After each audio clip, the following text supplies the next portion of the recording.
Mas, Ustaz, angin. Auzubillahi minasyaitonir rajim. Bismillahirrahmanirrahim. Assalamualaikum warahmatullahi wabarakatuh. Alhamdulillahi rabbil alamin. Wa bihi nasta'in ala umuri dunya waddin. Wassalatu wassalamu ala asrafil anbiya'i wal mursalin wa ala alihi wa ashabi ajma'in, amma ba'du. Puji dan syukur tetap kita sampaikan kehadirat Allah Subhanahu wa taala yang telah memberikan waktu dan kesempatan kepada kita semua untuk menambah pengetahuan melalui urusan agama dan urusan menimba ilmu. Demikian pula salawat dan salam kepada Rasulullah Muhammad SAW sebagai uswatun hasanah, pusat ilmu pengetahuan yang dititipkan Allah kepada beliau. Sahabat Taubi yang dirahmati Allah, bertemu lagi dengan saya Amri Lubis wa Alang, yang pada topik malam ini dengan judul kemuliaan ilmu. Sahabat Taubi, sebelum kita mulai ada baiknya kita berserah diri kepada Allah Subhanahu wa taala seraya membaca kalimat basmalah. Bismillahirrahmanirrahim. Sahabat Taubi, pada Quran surah Al-Baqarah ayat ke-31 dan 32 yang berbunyi, dan dia mengajarkan kepada Adam nama-nama atau benda-benda seluruhnya. Kemudian mengemukakan kepada para malaikat, lalu berfirman, sebutkanlah kepadaku nama benda-benda itu jika kamu memang benar orang-orang yang benar. Kemudian mereka menjawab, Maha suci Engkau, tidak ada yang kami ketahui selain dari apa yang telah Engkau ajarkan kepada kami seluruhnya. Sesungguhnya Engkau Maha mengetahui lagi Maha bijaksana. Sahabat Taubi yang dirahmati Allah Subhanahu wa taala, mengapa penting judul kemuliaan ilmu tersebut? Berdasarkan surat pada Quran surah Al-Baqarah di atas, bisa kita petik beberapa hikmah bahwa semua ilmu berawal dari ilmu syahadat atau ilmu kesaksian yang diterima oleh Nabi Adam alaihissalam. Yang pertama menerima ilmu izim, ilmu nama, ciri-ciri dan tanda-tanda sebagai dasar ilmu filsafat dan ilmu kalam, bercakap-cakap dengan Allah melalui rasa. Allah juga menurunkan ilmu kesaksian kepada malaikat atau petugas Allah melalui kalam-kalam yang tersistem berupa cahaya. Allah Subhanahu wa taala berfirman, dan dia mengajarkan kepada Adam nama-nama atau benda-benda seluruhnya. Kemudian mengemukakannya kepada para malaikat, lalu berfirman, sebutkanlah nama benda-benda itu jika kalian memang benar-benar orang-orang yang benar. Para malaikat menjawab, Maha suci Engkau, tidak ada yang kami ketahui selain dari apa yang telah Engkau ajarkan kepada kami.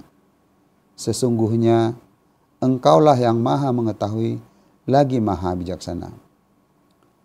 Kemudian Allah berfirman, Hai Adam, beritahukanlah kepada mereka nama-nama benda ini.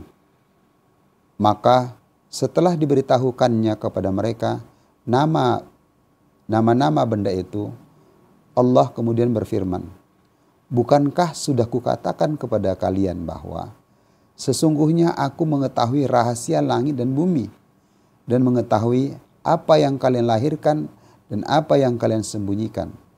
Quran surah Al-Baqarah ayat ke-31 sampai dengan ke-33. apa yang telah dihususkan oleh Allah baginya berupa ilmu tentang nama-nama segala sesuatu. Sedangkan para malaikat tidak mengetahuinya. Hal ini terjadi sesudah para malaikat diperintahkan untuk bersujud kepada Adam. Makam ketiga, Ar-Rahman, adalah kasih sayang Allah pada manusia yang merupakan makam hakikat. Manusia mulai menjalani rahasia keimanan yang diletakkan di dada manusia sebagai makam ilmu dan keilmuan. Nah, makam ini yang memabukkan, yang membuat manusia terjebak dalam makam keilmuan. Ilmu adalah keistimewaan yang menjadikan manusia mulia dibanding dengan makhluk-makhluk lainnya. Hal itu berguna untuk menjalankan fungsi kekhalifahan. Agar mencapai kemuliaan, maka diwajibkan untuk menuntut ilmu. Hadis yang mewajibkan menuntut ilmu yang bermakna. Menuntut ilmu hukumnya wajib bagi setiap muslim dan muslimah. Hadis radhiyallahu Ibnu Abdil Bar. Tuntutlah ilmu walau ke negeri Cina sekalipun. Hadis radhiyallahu Ibnu Uda. Agama Islam mewajibkan umatnya untuk belajar. Orang yang menuntut ilmu memiliki posisi yang mulia. Sebagai tanda keutamaan sains dalam Islam adalah sifat sains sebagai satu sifat wajib Allah Subhanahu wa taala. Semua nabi dan rasul dikirim untuk mengajarkan pengetahuan kepada umatnya. Sains adalah pengetahuan penting bahwa orang perlu menjawab semua masalah kehidupan. Nah, yang terakhir, berulang kali Al-Quran menunjukkan betapa mulianya kedudukan orang yang berpengetahuan. Nabi Muhammad SAW memerintahkan umat untuk menuntut ilmu. Yang pada hadis tersebut dijelaskan, menuntut ilmu adalah kewajiban setiap muslim, laki-laki dan perempuan. Hadis radhiyallahu Ibnu Majah. Sahabat Taubi, sebagai konklusi dari pertemuan kita, yang pertama adalah semua ilmu berawal dari ilmu syahadat atau ilmu kesaksian yang diterima oleh Nabi Adam alaihissalam yang pertama menerima ilmu izim dan ilmu kalam. Yang kedua, makam ketiga Ar-Rahman adalah kasih sayang Allah pada manusia sebagai makam hakikat. Manusia sebagai rahasia keimanan yang diletakkan di dadanya sebagai makam ilmu. Yang ketiga, ilmu adalah keistimewaan yang menjadikan manusia mulia dibanding dengan makhluk lainnya, yang berfungsi sebagai khalifah. Untuk mencapai kemuliaan, diwajibkan untuk menuntut ilmu. Mungkin itu yang bisa kami sampaikan sebagai penutup.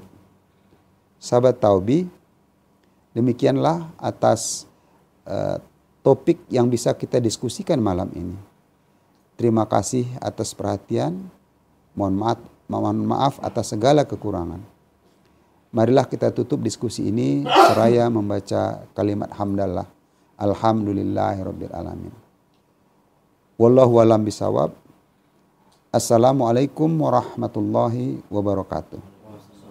Inna lillahi wa inna ilaihi raji'un.